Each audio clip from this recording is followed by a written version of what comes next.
All right, so this is gonna be episode 4 of the Exposé VGC. This episode is gonna be about team analysis. All right, so last episode covered the flash chart. Sorry, covered the roll chart and basically explained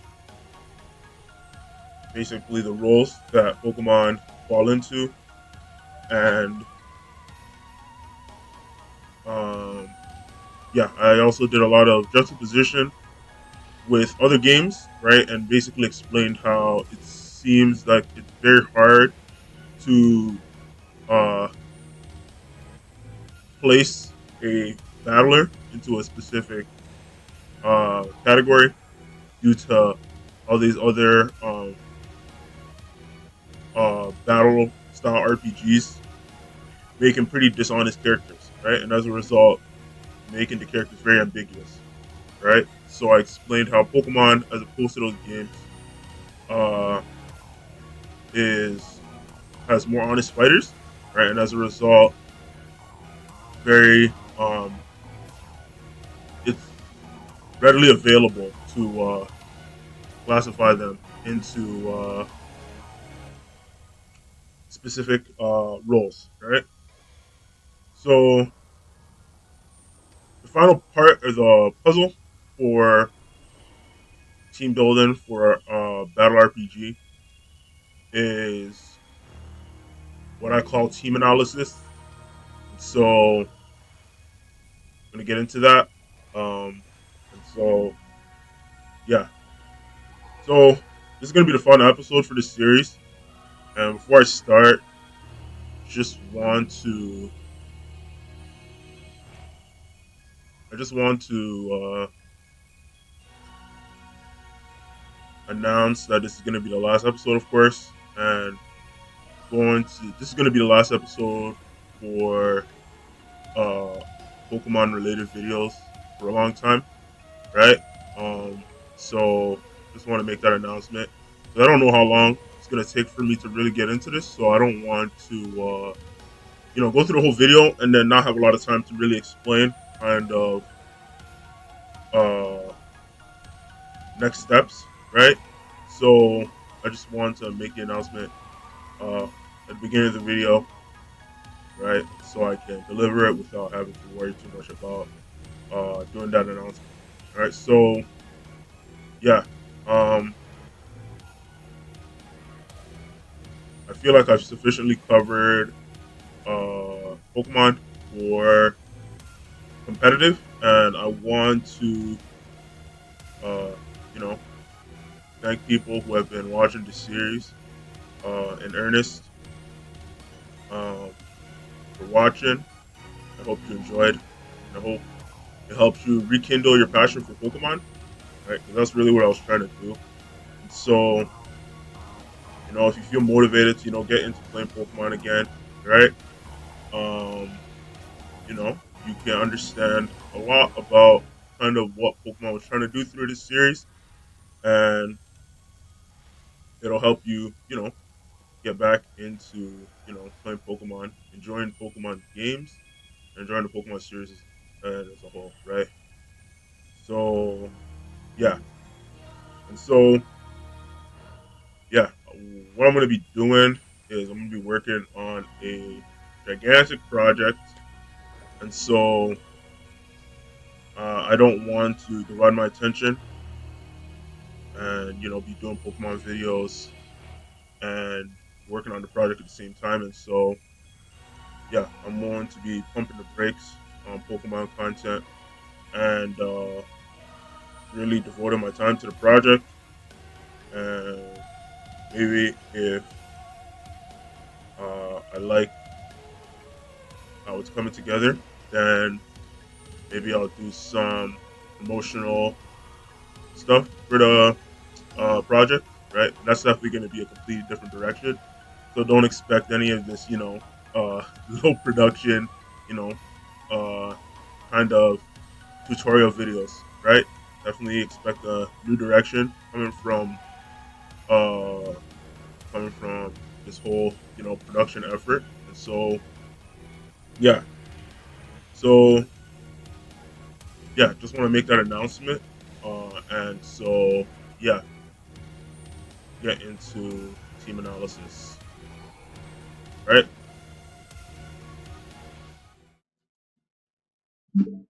So team analysis is basically um how I describe team analysis is basically a litmus test for the format, basically,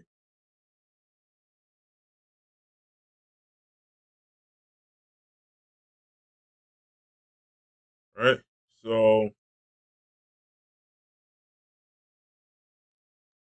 if you've studied chemistry in any way, shape, or form, you know what the term litmus test means, right? Litmus test is basically test that you do in chemistry to determine if a chemical is an acid or a base, right? Or just to generally determine its pH, right? And so, this term is used in, colloquial English, right? Generally to refer to something that you're doing to basically get a gauge, right? On whatever you're doing, right? Gauge is probably a better term, right? People who drive, the gauges, right? Fuel gauge, whatever, right? So yeah, right. So basically, um, so if you've played other battle RPGs, you're familiar with, obviously, kind of explained it in roll chart, right? Basically, all these like very simple fighters, right? Um, you're familiar with, these sort of like tutorial style teams that you get to play with, when you're starting the game, right? And then also you're familiar with, teams that you'll generally hit, on the ladder, right? If you're playing ranked, right? And then obviously when you get to like the pro leagues, right? If you're playing, a professional battle RPG, right? Then you're familiar with teams that, that you'd see on the pro leagues, right? And so you can categorize these teams generally into three categories, right? And so that's what we have here, right? So, um, so I probably should have put this team. Actually, I didn't put this on first on purpose, and it's because obviously this is probably like the least important, and it's teams that you start with, right? So, um, teams that you start with, I describe them as teams that have a linear learning curve, right? So before I even get into explanation of the three types of teams, let's kind of explain the allegory I use here to describe the three types of teams, right? So again, um, uh, if you studied linear algebra or algebra rather, you're familiar with graphing, right? And um, if you're familiar with graphing, you're familiar with all the equations that go along with drawing a graph, right? And so, the first graph that you learn when you're learning about graphing using equations is you learn about, the graph for a basic line, right? So that equation is highlighted here, right? Y equals mx plus b. I'm familiar with this graph, right?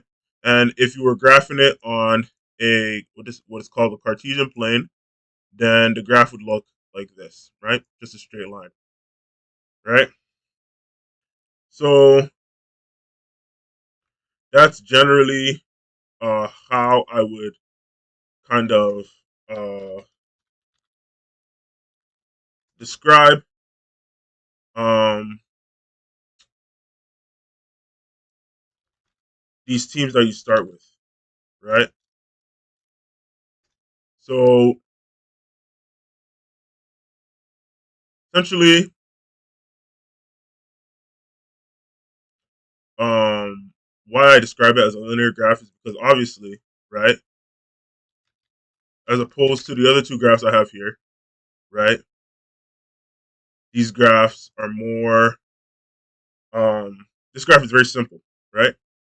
So it's very easy to understand that team like this, right, and I describe it as having a linear learning curve, right?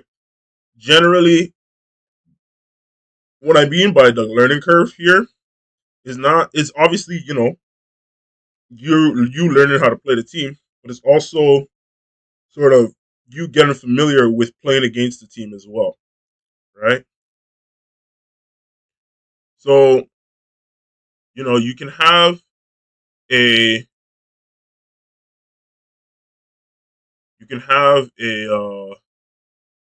very easy understanding of this team, right? But in terms of playing against it, right?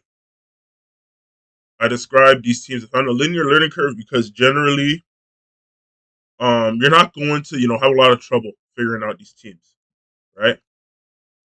So playing against a team, right, and show a team to illustrate it.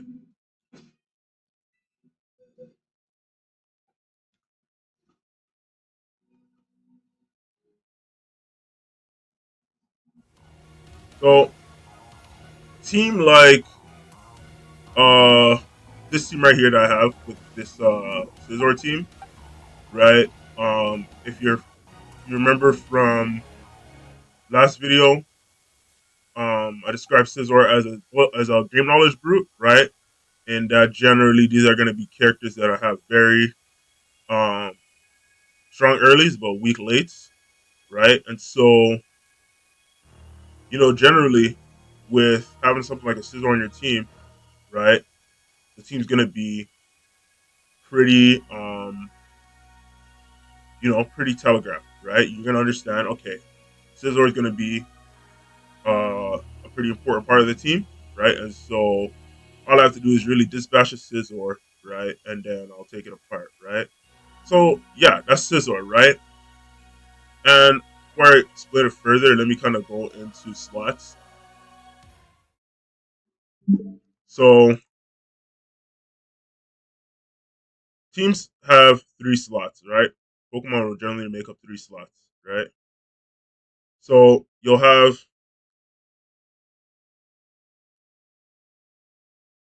your prime slot, right? Which is gonna make up one Pokemon, right? And how I describe it is a slot you do not touch, right? And what I mean by slot you do not touch is that when you're making adjustments to your team, right? This is basically going to be the core of your team, right? So it's not something that is going to be touched, right? When you're really trying to edit your team. But if you touch it, you're going to find that you're going to have a completely different team, right?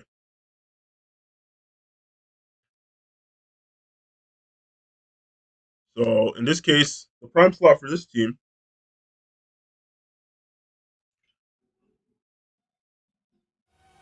it would be Scizor, right?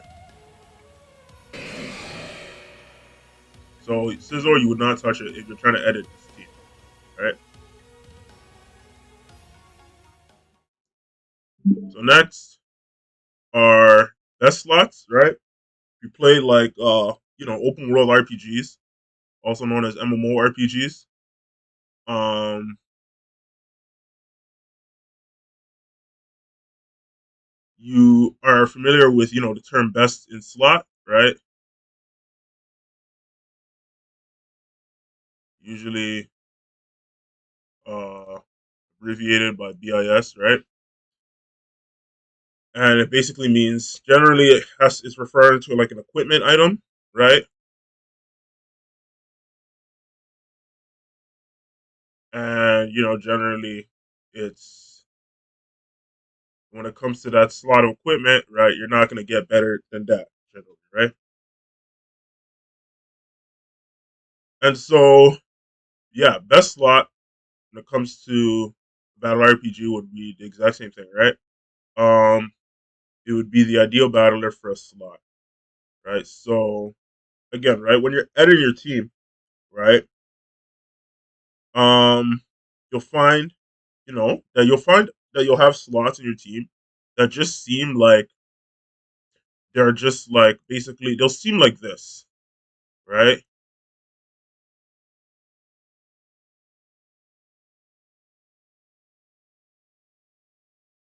And generally, it's because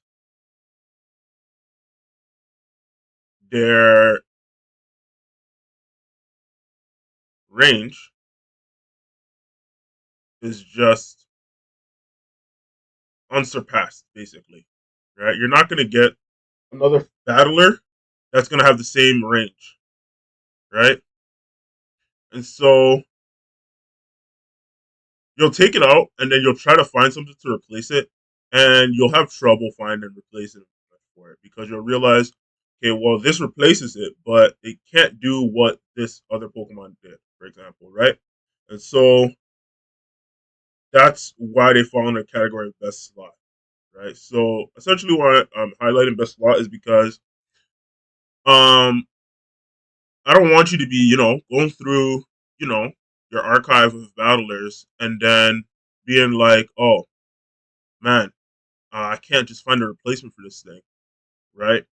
That really satisfy me the way that this other battler did, right? And it's because of their range, basically, right? You'll be able to find something that can do similar things, but then again, the range that battler has is unsurpassed, right? And so that's why they fall into the category of best slot, right? So again, you can make adjustments to your team, but if the slot is a best slot, then again, generally its replacement is probably going to be this next category for slots, which is wildcard slot, right? And I describe it as having a wide range of battlers, right? And so wildcard slots, if you're familiar with the term wildcard, you understand that wildcard generally means that, they can, they're very unpredictable, right? Uh they can throw, curveballs, as they say in baseball, right? So wild card slots are generally slots that are very, you know, interchangeable. I don't mean interchangeable as you can put anything in there. I mean that there's probably a lot of other fighters that can do similar things, right? And it's basically just up to preference, right?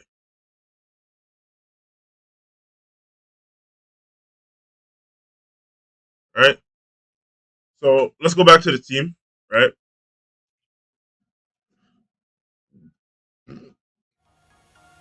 So this team has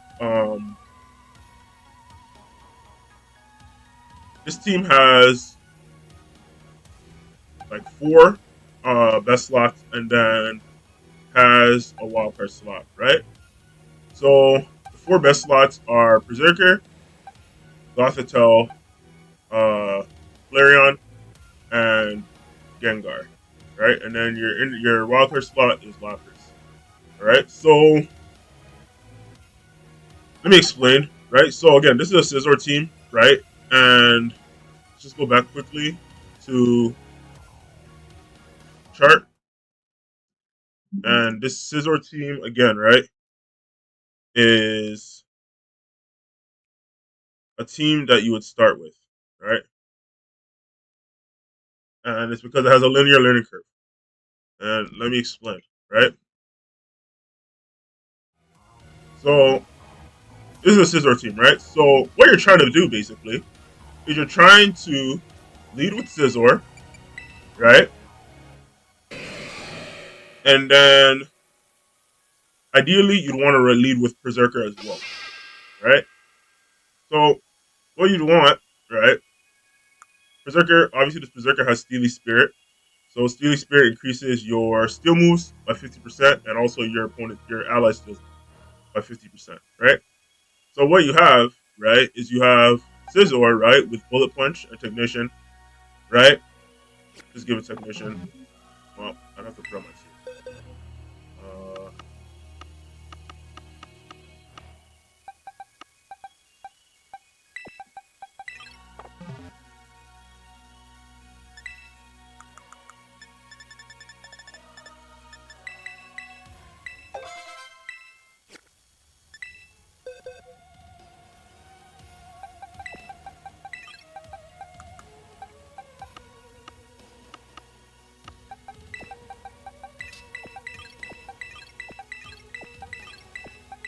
right? So Scizor has Technician, right, and Bullet Punch, right? So it gets, I believe, it's a 30% boost on moves that have 60 or less base power, right? And so in this case, it has Bullet Punch, right? And so you have a priority move, right? And it gets 30% boost plus a stab boost from it being steel, right? And so compound that with Steely Spirit, right? And you basically get an 130% boost on your Bullet Punch, right? So it's gonna have like almost 100 base power, right? And so uh that's basically gonna be your bread and butter, right? You're gonna have the Berserker, the Scizor, and then you're gonna be pressing Bullet Punch with Steely Spirit, right? There's nothing more starts to it, right? Then you have all these other Pokemon, right, that are basically just compensating for your weaknesses in other areas, right? So with Gothitelle, right, Gothitelle has Shadow Tag, right? So it's gonna be able to trap Pokemon that might be threatening Scizor, right? If you don't have Scizor out, and then Gothitelle can dispatch them, and then you can bring in Scizor safely, right? Because Gothitelle's a target selection tank, right? And so it's going to be trying to, if you remember from the last video, it's going to be trying to kill targets that threaten it, right? In this case, it's not threatening Gothitelle, it's threatening Scizor, right? And so it would be your team, right? And so then you have Flareon, right? Flareon has Guts, Fire Pokemon, right? Scizor, if you're familiar with Scizor, Scizor only has Fire weakness, right? And since Fire resists Fire, you have this Fire Pokemon, right, with Guts, right, and it's normal Terra with a Flame Orb. So what you can do is that you can basically normal Terra, right, turn on your Flame Orb, right, and then you can dispatch a Fire Pokemon, right. Then you have Lapras with Water Absorb. Obviously, it's partnering with the Flareon, right, so that it can bring in you can bring in Lapras, right, if there's a Water Pokemon, and then you can capitalize on the Water moves with Water Absorb. And then Gengar here, right, has Cursed Body. This is a defensive Gengar, has HP Special Defense, right? And so basically, Gengar is just like a wild card factored in the team, right? Obviously, by wild card, I mean, right, like what it's trying to do in the battle, right? Because I described it as a best slot. And it's basically trying to disable moves, right? Just basically giving you an edge, right? If moves are getting too powerful, right? And there's not really much you can do, right? Again, right? This team has a strong early and a weak late. Having something like Cursed Body is very nice, right? So that if your opponent has like a really strong move, you can just try to get a chance at disabling it, and then right, you can go from there, right? So pretty simple, right? There's not really much you're trying to do here. You're trying to get out your Scizor with Berserker, and then you have a bunch of Pokemon that are just trying to kill targets that threaten it. Generally, your only weakness is going to be fire, right? So again, right, go back to the chart.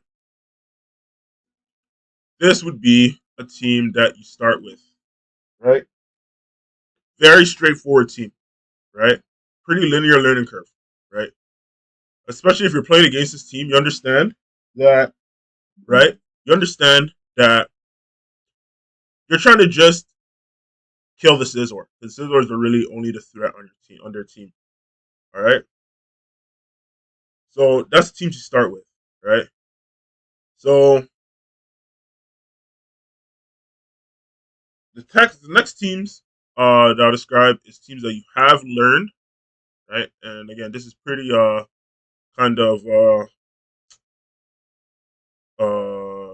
kind of vague English, right? And what I mean by have learned is basically teams that you will, generally you're gonna struggle against them, right?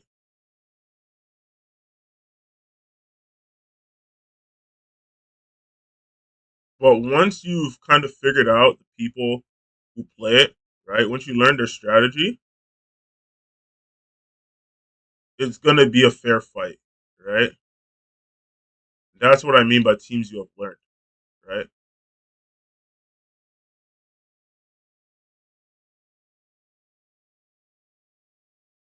Right?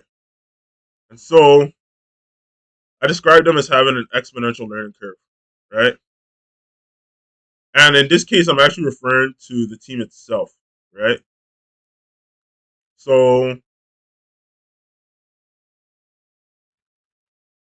these teams, right, when you're playing with them, right? So again, if you're familiar with the exponential graph, right, then you know the graph goes something like this, right? Right? Well, it's kind of crude, but it's something like this, right? If you know what this means, right, it basically means that you start off, you know, kind of uh low, right? But as you get larger in terms of numbers, right, the values, right, this is the y graph of y that basically come out of this equation, right? They start to get larger as you start inputting x values, right? So again, that means basically the more you play it, right, the better you get. That's basically, and in this case, the y value would represent your win percentage, right? And so that's essentially why I use exponential graph to describe it, right? Generally, in colloquial English, we refer to, things that are exponential, right? Exactly how I just described it, right? Where your gains will be getting more and more the more uh the more you do it, right? And so these teams, right, are these are generally like gonna be, your high skill ceiling teams, right? And as a result of the fact that the more you play it, the better results you get, right?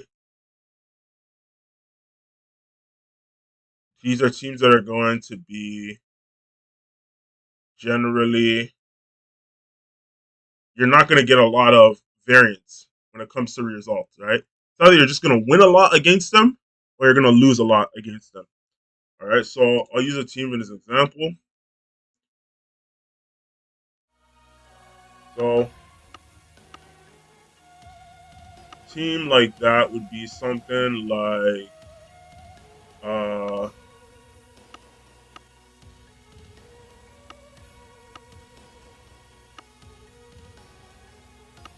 let's use this team for example, right? Actually, no, it's not a good example. Actually, yeah, this is. So, this is a team that you've learned, right? And so, the prime slot for this team is kind of be a little tricky, but the prime slot is actually Mandibuzz. All right. So this is ground terror Mandibuzz with citrus berry, right?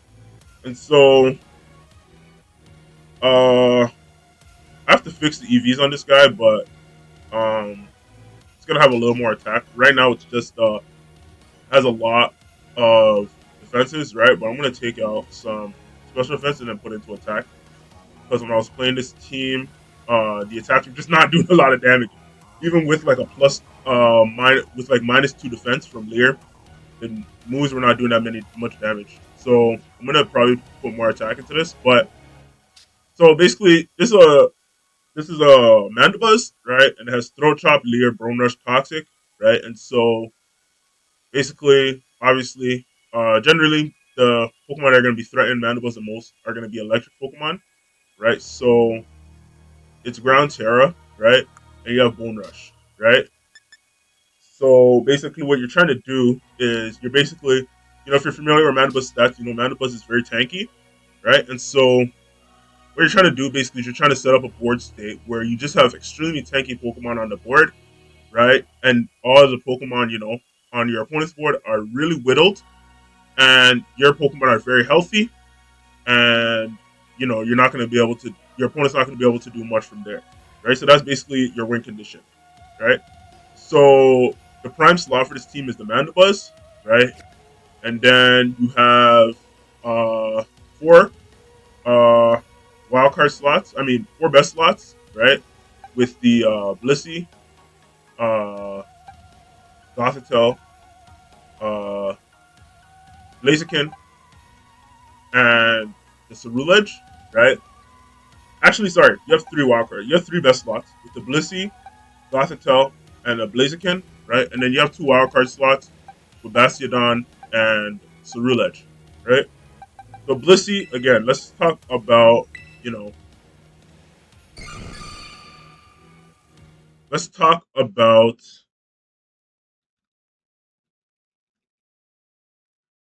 range here, all right?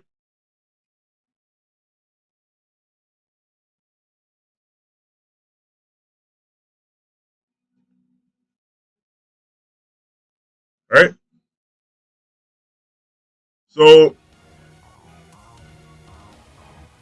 I'll explain why these Pokemon are your best slots, right? So Blissey is a best slot here. Um, so this is a Ghost Terra Blissey with Choco Berry, right? Covered this Blissey before. Has Echo Voice, Life Dew, Shadow Ball, Charm, right? HP Social Attack, and has Healer, right? So Blissey is a best slot, right, in its category, and it's a result because, again, if you're familiar with Blissey's stats, this thing has very high HP and very high special defense, right? It has 255 a base HP, has 135 special defense, right? And so this thing is not going, no matter how powerful the special Pokemon is, it's not going to be able to kill Blissey, right? Even if it's a fighting move, right? Because it's Trophy Berry, right? Generally, the strongest fighting move, special move, is Focus Blast, which is a pretty uncommon move, right? And so, again, you're not going to be able to threaten this Blissey with special Pokemon, right? You can have other Pokemon that shrug special moves, but because of how Blissey's type in and HP and special defense play out, again, you're not going to get another Pokemon with the same range, right? Especially with the ability Healer and then its move pool, right? Having a very wide access to a lot of very powerful moves, right? So again, right, you're not going to get another Pokemon like this, right? Gothitelle, very similar concept, right? So there's a Dark Terror Gothitelle with leftovers, right?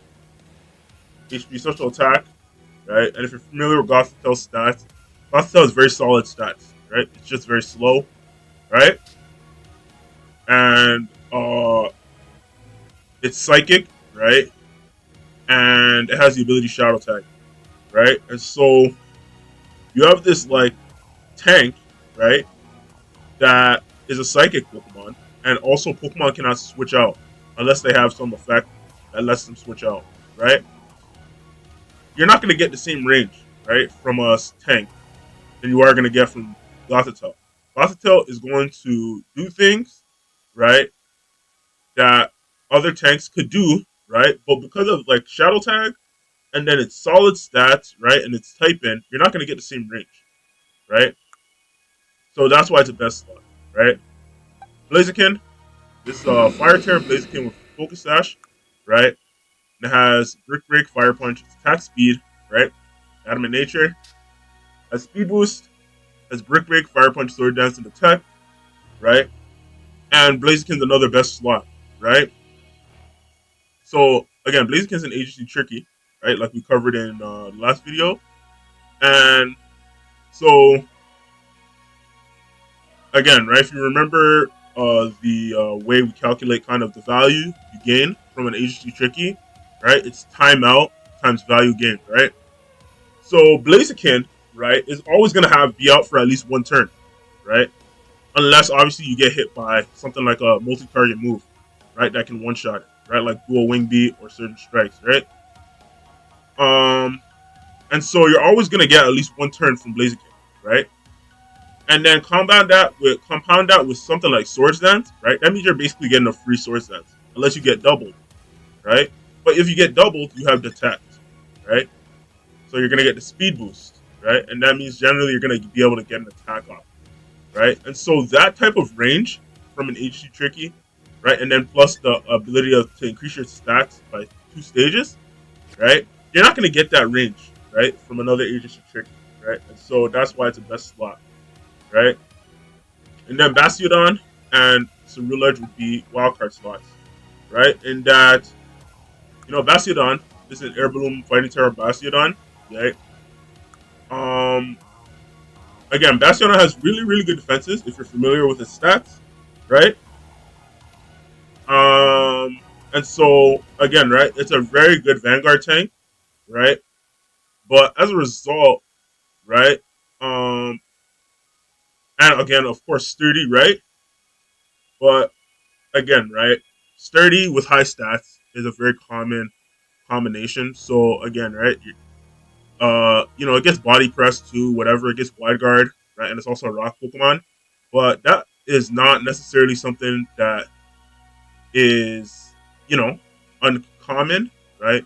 And it's also something that is very easy to sacrifice, right? Because in this case, the rock typing doesn't really matter because it's generally not going to be used offensively, right? All it is just giving you the stab bonus on rock moves, right? And then with its very low attack stat, it doesn't really matter, right? And then body press, right? This is a fight in Terra, right? So the only way you're getting a boost under body press is if you Terra, right? So again, that's not really that impactful in terms of affecting whether or not it's a wild card or a best slot. And so as a result, again, this could be a Pokemon that's very easy to replace with, right? You could just put another Pokemon with Wide Guard here, right? Of course, you'd want it to be a tank, right? Of course, right? But again, right, it's very easy to put another Pokemon with Wide Guard here. And the Cerulege is also a Vanguard tank, right? Which may be a bit surprising for some people, right? But you understand kind of Cerulege and Armor Rouge, right? It's very easy to, it's readily seeable that these Pokemon are Vanguard tanks, right? So this guy has Cobalt Berry, right? And his Ghost Terra, right? And Cerulege has Flash Fire, right? And also has Weak Armor, right? But generally, you're going to be run Flash Fire, right? And essentially, what Cerulege is trying to do is it's trying to switch into fire moves, right? And get the boost from Flash Fire and the immunity, right? Hence, fill in that role, right, that we described, or rather objective that we described in the last video, right, of Vanguard tanks, trying to take attacks that threaten it, right? In this case, fire moves, right? And then it also has the ghost type, so you can also switch into fighting and normal moves, right? And then you get quick guard and ally switch, right? So quick guard protects you and your ally from priority moves, and ally switch switches you and your ally, right? So if you're gonna be hit with a fire move or something that Cerulege is either immune to or resistant to, then you can use ally switch, and then your opponent will attack into the Cerulege instead, right? And so again, right, this is a nice range, right? But you know, I like switch and quick guard are nice, moves on a Vanguard tank, but they're pretty sacrificable, right? They're not moves that you have to, necessarily have on your team, right? And so that's what makes it a wildcard slot, right? And so you have the two wildcard slots, and then you have your three best slots, right? And so again, right, this team, right, is trying to basically, you know, whittle the board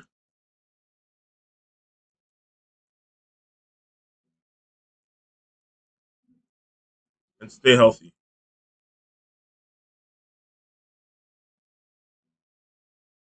right? And so, you know, that is something that's not necessarily going to have the same, linear, uh, you know, learning curve to accomplish, right? Generally, it's either going to be right because again, right, exponential care. Oh, I mean, exponential equations can only be um, positive, right? Unless you have some sort of uh, what's it called, uh, coefficient that's making them negative. But let's not. Again, this video is not about exponential equations, but you know, uh, generally, right,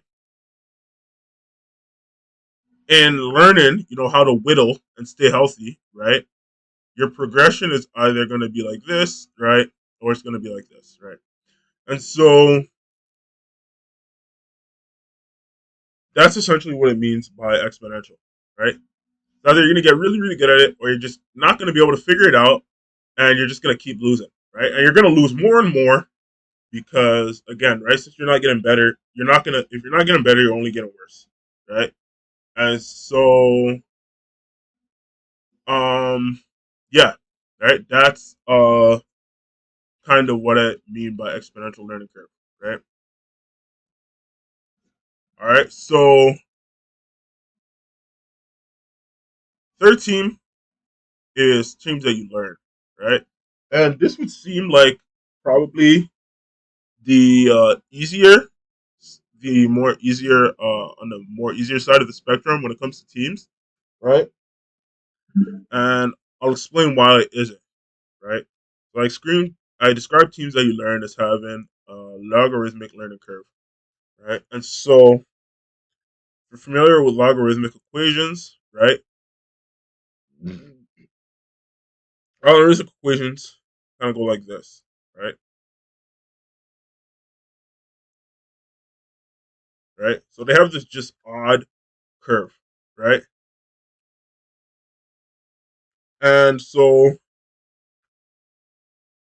um they just are very odd, right? That's exactly what I'm trying to describe here, right?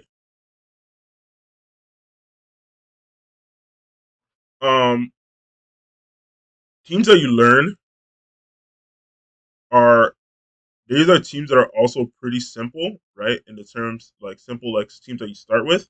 The thing is that these teams are as opposed to teams that you start with, right? These are teams that are very execution based, right? Not necessarily the power of the team, right? But it's more about um basically how the team is played, right? And so as a result, right, if the player that's playing the team is really good, right, then you'll get a lot different results facing the team and playing the team than if the player playing the team is bad, right? So that's why it's very logarithmic, right? Because since these teams are on the more simpler end as well, right? You could be a bad player and still win a lot, right? But you can also be a good player and still lose a lot too, right? So that's why I classify them as teams that you learn, right? Because a lot of learning comes into play when it comes to playing these teams, managing these teams, etc. Right? So I'll use a team as an example here.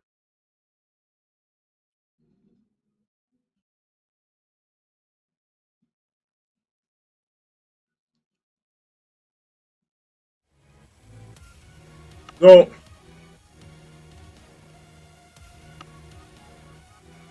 this is a team that you would learn, right? So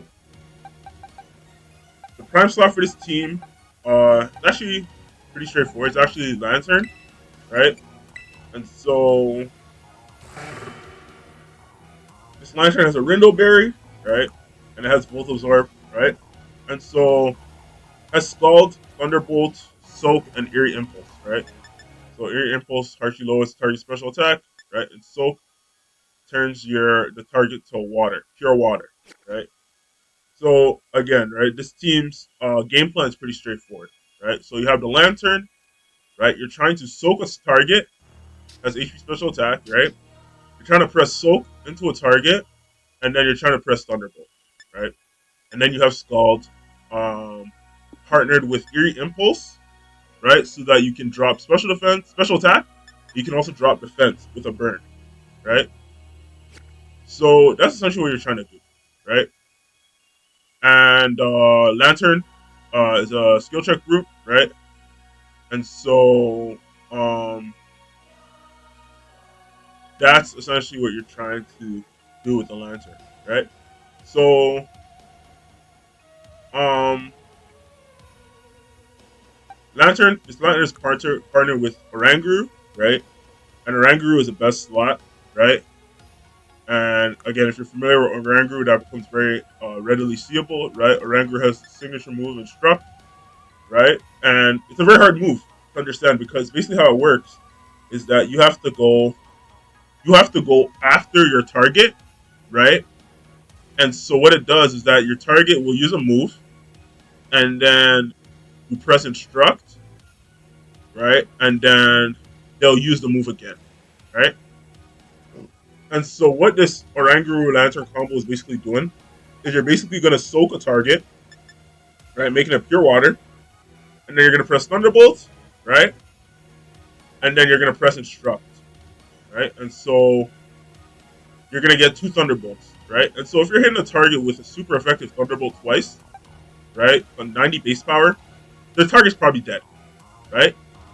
Most targets will die, right, and so that's essentially what you're trying to do, right, and so it seems simple, right? It seems like it would fall under this category, right, of teams that you start with, right? But again, compare that, right, that soak into Thunderbolt combo to something like, the Scizor Bullet Punch Steely Spear combo, right? This doesn't require any setup. All you have to do is just have these two Pokemon out, and then you can just press Bullet Punch, and you get the boost, right? There's no setup here, right? With this team, you have to soak first, and then you have to instruct, right? Ideally, right? And so this requires a lot of setup, right? And as a result, it's going to be a very simple team to play, right? But in terms of execution, right, like I covered, right, it's going to be a lot more execution based, right? And so as a result, you'll get a lot of results that are very different, right? Depending on the skill level of the player, depending on how they want to execute it, right? And that's why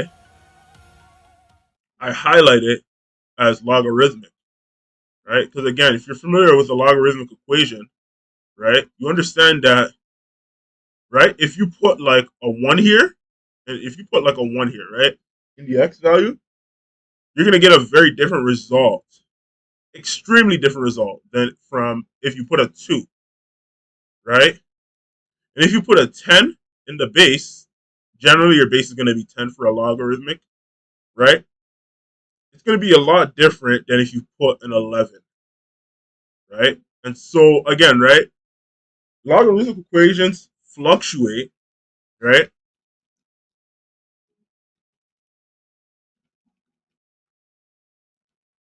very wildly, right?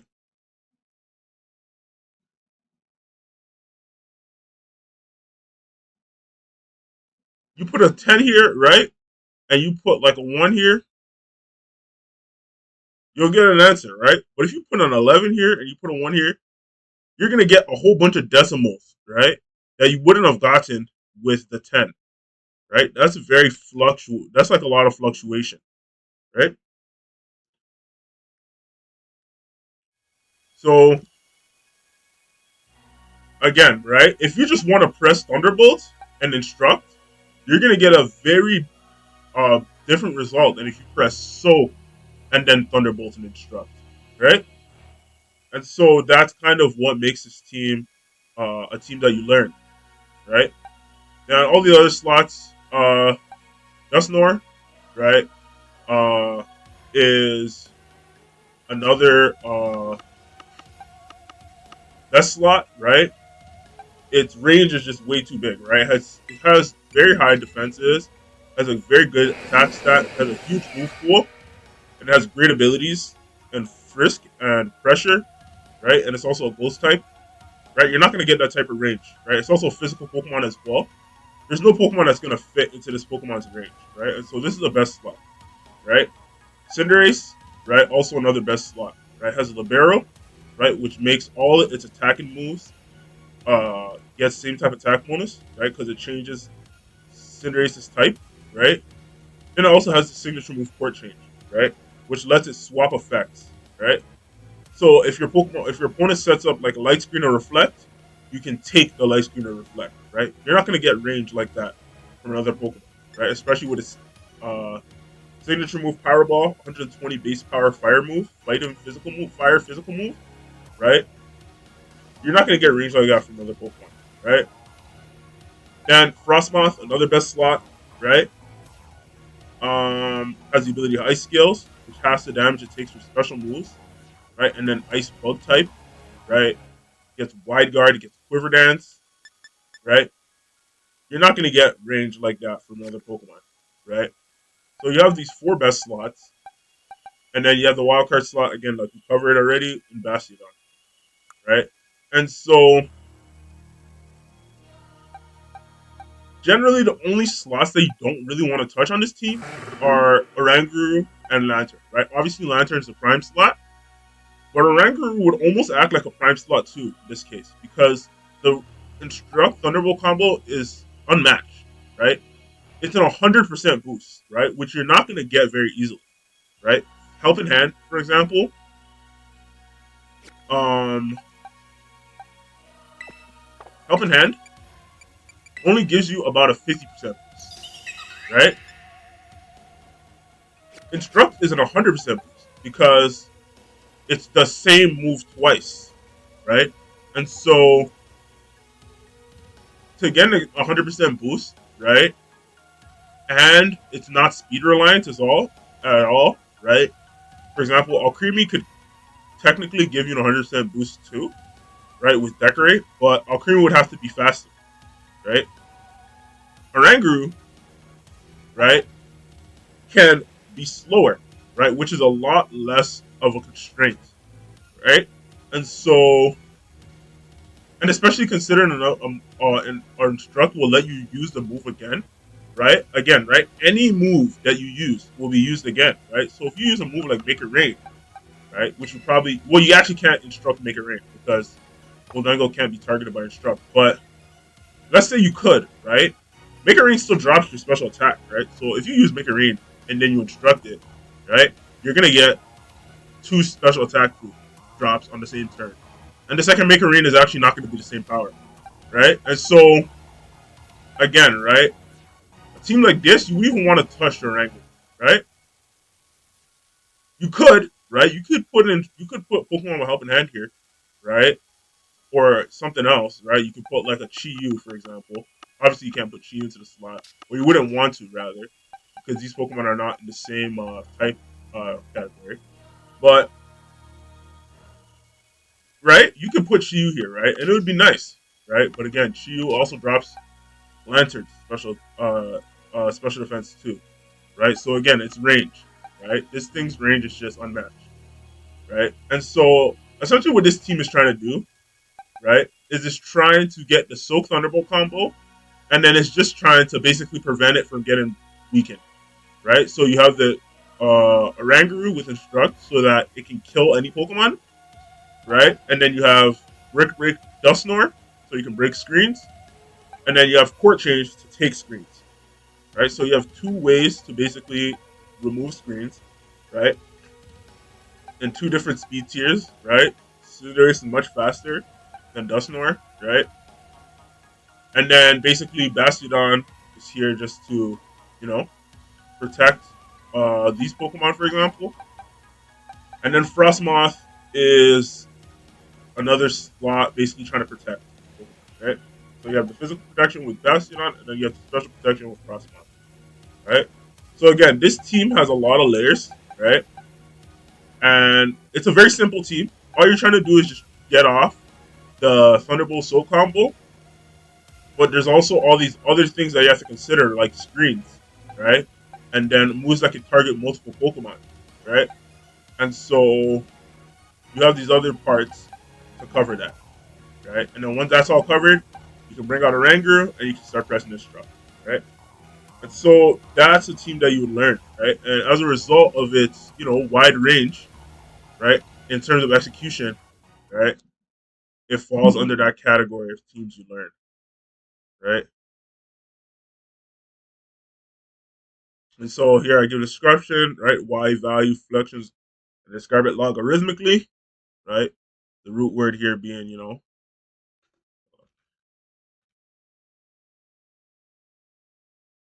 logarithmic,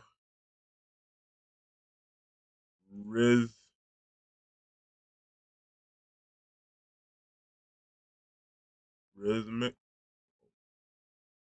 logarithmic, right? Like logarithmic equation, right? Or logarithmical, rather.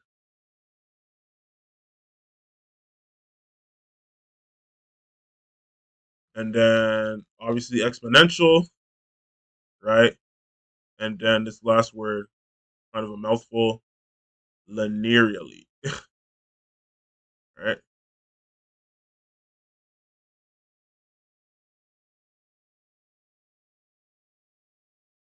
The root word is lineario, right? And so that's team analysis, right?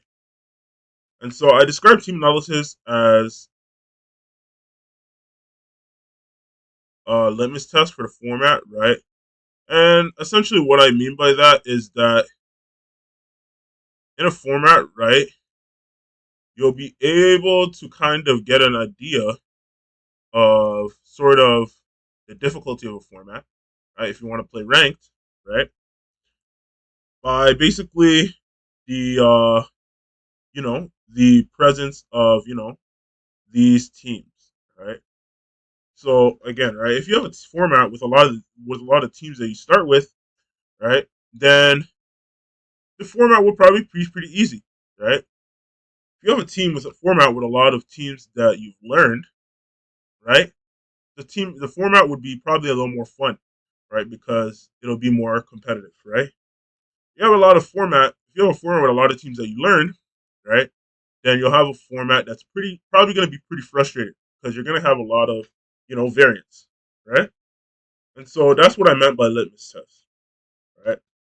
So I think that was a pretty good explanation of team analysis, right? And so that's going to be this series, right? Hope you enjoyed it, right? I really enjoyed presenting this series, and um, again, the goal of this series was to help people kind of rekindle their passion for Pokemon, right? And so hope that helped, with people who, you know, may be, not be enjoying Pokemon recently, right? And just, want something fresh, to as food for thought, right? And so yeah, uh like I said in the beginning of the video, this is gonna be the last Pokemon video I do for a very long time, right? And so I'm gonna be focusing on this project I'm doing, and I'm probably gonna be doing promotions regarding that project, right? So yeah, it's gonna be the last you see me for a while. So thank you, for going on this journey with me, and I hope you continue to support my work, in the next Vista. So see you.